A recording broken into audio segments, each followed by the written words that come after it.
सभी बहनों को हरितालिका तीज की ढेर सारी बधाई एंड शुभकामनाएं और बधाई।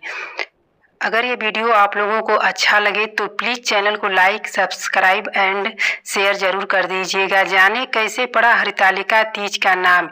ये है व्रत कथा। मान्यता है कि एक बार जो महिला हरितालिका तीज का व्रत रखती है उसे जीवन भर ये व्रत रखना पड़ता है। हरितालिका तीज यानी वो दिन जब सुहाग की लंबी उम्र के लिए पूजा की जाती है। निर्जल पूजा रख मांगी जाती है। सुहाग की लंबी उम्र की कामना मांगा जाता है। सुख समृद्धि का आशीर्वाद। तीज के मौके पर सुबह से ही व्रत कर पूजा की तैयारियों में जो आप लग जाएंगी, लेकिन उससे पहले जान लीजिए शिव गौरी की पूजा का सही विधि विधान और इस व्रत की कथा। आइए जानते हैं। एक बार शुरू किया व्रत करना होगा जीवन भर। अगर एक बार व्रत हम शुरू कर देते हैं तो उसे जीवन भर ही हमको करना पड़ता है। भगवान करे कि हमारे सौभाग्य में ऐसा ही लिखा हो।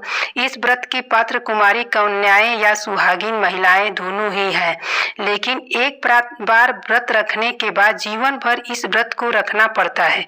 यदि व्रती महिला गंभीर रोगी हालात में हो तो उसके बदले में दूसरी महिला या उसका पति भी इस व्रत को रख सकता है। कैसे करें हरितालिका तीज व्रत। इस व्रत पर सौभाग्यवती स्त्रियां नए लाल वस्त्र पहनकर मेहंदी लगाकर 16 श्रृंगार करती हैं और शुभ मुहूर्त में भगवान शिव और मां पार्वती की पूजा आरंभ करती हैं। इस पूजा में शिव पार्वती की मूर्तियों का विधिवत पूजन किया जाता है और फिर हरितालिका तीज की कथा को सुना जाता है। माता पार्वती पर सुहाग का सारा सामान चढ़ाया जाता है। मान्यता है कि जो सभी पापों और सांसारिक तापों को हरने वाले हरितालिका व्रत को विधि पूर्वक करता है, उसके सौभाग्य की रक्षा स्वयं भगवान शिव करते हैं। व्रत का समापन। इस व्रत के व्रती को शयन का निषेध है। इसके लिए उसे रात्रि में भजन कीर्तन करना चाहिए जिससे कि नींद न आए। के साथ रात्रि जागरण करना पड़ता है। प्रातः काल स्नान करने के पश्चात श्रद्धा और भक्ति पूर्वक किसी सुपात्र सुहागिन महिला को श्रृंगार सामग्री, वस्त्र, खाद्य सामग्री, फल, मिठाई और यथाशक्ति आभूषण का दान करना चाहिए। क्यों पड़ा हरितालिका तीज नाम। हरितालिका 2 शब्दों से बना है, हरित और तालिका। हरित का अर्थ होता है हरण करना और तालिका अर्थात सखी। यह पर्व भाद्रपद की शुक्ल तृतीया को मनाया जाता है, जिस कारण इसे तीज कहते हैं। इस तीज को हरितालिका इसलिए कहा जाता है क्योंकि पार्वती की सखी मित्र उन्हें पिता के घर से हरण कर जंगल में ले गई थी। ये हरितालिका तीज व्रत कथा। लिंग पुराण की एक कथा के अनुसार मां पार्वती ने अपने पूर्व जन्म में भगवान शंकर को पति रूप में प्राप्त करने के लिए हिमालय पर गंगा के तट पर अपनी बाल्यावस्था में अधोमुखी होकर घोर तप किया। इस दौरान उन्होंने अन्न का सेवन नहीं किया। कई वर्षों तक उन्होंने केवल हवा पीकर ही व्यतीत किया। माता पार्वती की इस स्थिति देखकर उनके पिता अत्यंत दुखी थे। इसी दौरान एक दिन महर्षि नारद भगवान विष्णु की ओर से पार्वती जी के विवाह का प्रस्ताव लेकर मां पार्वती के पिता के पास पहुँचे, जिसे उन्होंने सहर्ष ही स्वीकार कर लिया।